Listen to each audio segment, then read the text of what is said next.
Hi, Karen Curry here, author of the #1 best-selling book, Understanding Human Design, with your weekly Human Design Evolution Transit Report. Last week I talked to you guys a lot about a major theme that we have going on in the celestial weather that's going to be figuring prominently over the course of the next year and has been a big part of our year last year.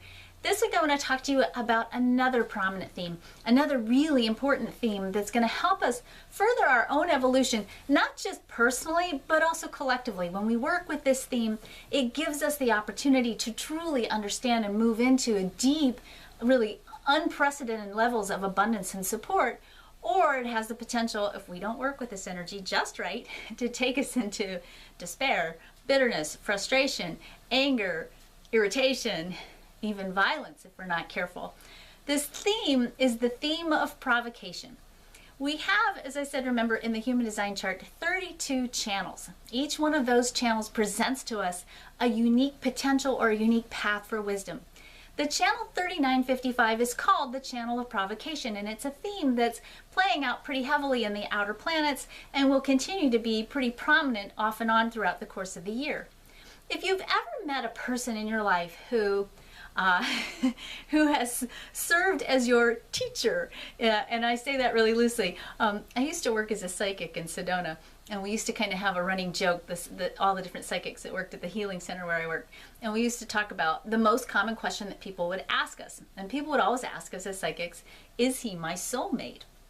And we would always joke, you know, did he break your heart? Did he make your life go down to the foundation and have you, may force you to reevaluate everything about yourself?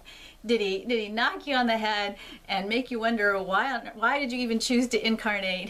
If you had those kinds of experiences with a partner, then the odds are that was your soulmate.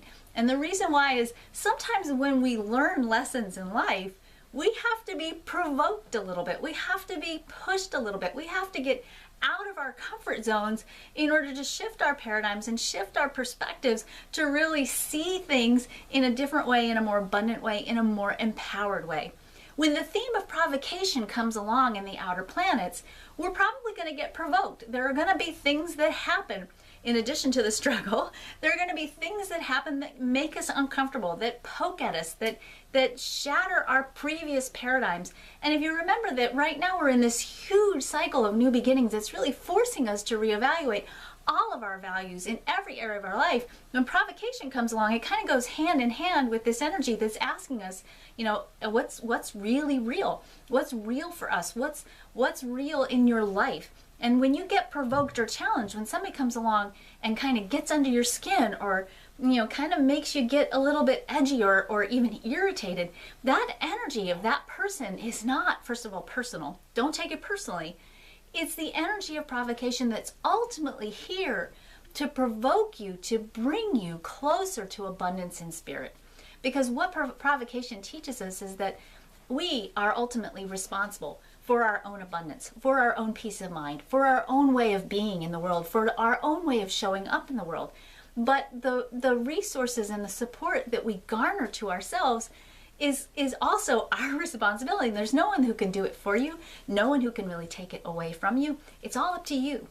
And when the sooner you can go, okay, I'm being provoked into seeing that ultimately my connection with Source is the greatest source of my abundance in this lifetime. And when you can get to that place where you start to recognize that you are sourced from within, literally, and that when you connect with that source, when you take acts of faith and trust that that source is always going to come up and meet your needs, and when you recognize that there isn't anything or any circumstance that can take away your connection to Source and ultimately your access to the abundance that is Source, unless you allow it. So the real challenge this year, and it's going to be a big challenge, the real challenge this year is to really navigate your way through provocation, to keep your focus on spirit as the source of abundance, and to not let anything or any circumstance or any situation knock you off that course.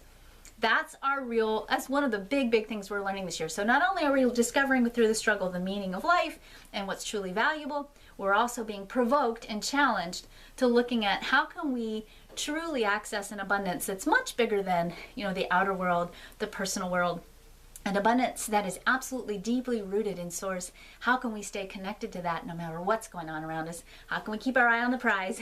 And how can we move forward from a place of deep, deep faith, and a place, frankly, that requires of us the courage to take those leaps of faith and be totally in our authentic expression so that we can fulfill our destiny as abundant beings and ultimately beings who are here to co-create an abundant new world.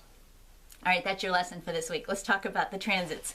This week is a great week for new beginnings. We start the week with the 54 in the sun and the 53 in the earth, and then on Saturday we actually move to the 61 in the sun and the 62 in the earth. So it's a great week for daydreaming, thinking big, fantasizing about where you want to go, what you want to do. It's an ambitious energy that's sort of promoting in us the desire to think big, get bigger. So really spend this week focusing on your dreams. This is the new year, so it's what we do traditionally this time of year anyway. So really sit down and let your dreams flow out of you, unlimited. And if you have been afraid to dream, or maybe you haven't let yourself really dip into that pool of limitless daydreaming, give yourself permission to do that. This is the great week to really surrender to not only the daydreams, but ultimately surrender to the trust that you don't have to figure out how to make the daydreams happen. The universe will bring that to you. All you have to do is get in touch with the dreams and really find those dreams that make you feel excited and uplifted, and really move yourself into that space of trusting the unlimited, because it's coming. This is really important. We're on the cusp of the Human Design New Year, which starts on January 22nd, and actually starts with the gate 41, which is the gate of daydreaming. So we're moving in this whole cycle all month with seeding our dreams in consciousness. So really pay attention to your dreams, really allow your dreams to grow and blossom. Get a dream journal, or get a vision board, or all those things that we do this time of year to really focus on our dreams. It's the theme this week is dream and dream big. We do have the 61 also in Mars and Venus, so we're not just dreaming, we're actually talking about our dreams with each other and sharing our dreams. So really, let your partners and your loved ones share their dreams with you. Be sure to listen carefully. We all need a little love and support. And share your dreams with other people. There's nothing to be afraid of. No one can make your dream come true or not. It's all up to you and your awareness of Source, as Source. So really take this time to really just enjoy the process of dreaming. There's a little bit of potential still for inadequacy this week, a little bit of fear that perhaps if you have a dream and you don't know how to make it happen, maybe you shouldn't be dreaming that. Ditch that. You can dream all you want. It's not up to you to figure out how to make it happen. By Thursday and Friday, you'll probably start to get some intuitive hits on how you can make your dreams start to become a reality. You'll get some knowingness. You'll know. You won't necessarily know how you know, but you'll know. Your intuition will be on overdrive, and you're going to start seeing some possibilities on how you can start making these dreams your reality. Don't have a lot of movement in our big outer planets. We have the same theme going on. We're in a cycle of new beginnings. There's a lot of redefinition of what's valuable, what's truly important in your life. So keep on that journey of asking yourself, what's real for me? Is my life a reflection of my heart? Can I take those leaps of faith with great confidence and assuredness that if I take that leap of faith, I will be supported in the expression of my authentic self? These are the good questions to be asking yourself this week too. Where do you stand with your faith? Trust that everything, you are absolutely ultimately designed to be supported, and certainly the celestial weather is bringing you a lot of additional support. So dream, stay, practice trusting, practice surrendering to the universe, and know that as long as you stay connected to Source, everything is yours. You just need to hold on to that Source. Hold on to that connection. Know that nothing can take you away from that. That's yours to tend to. That's yours to foster and grow. And when you can do that, everything will unfold for you exactly as it needs to be, and all is well. Have a wonderful, wonderful week.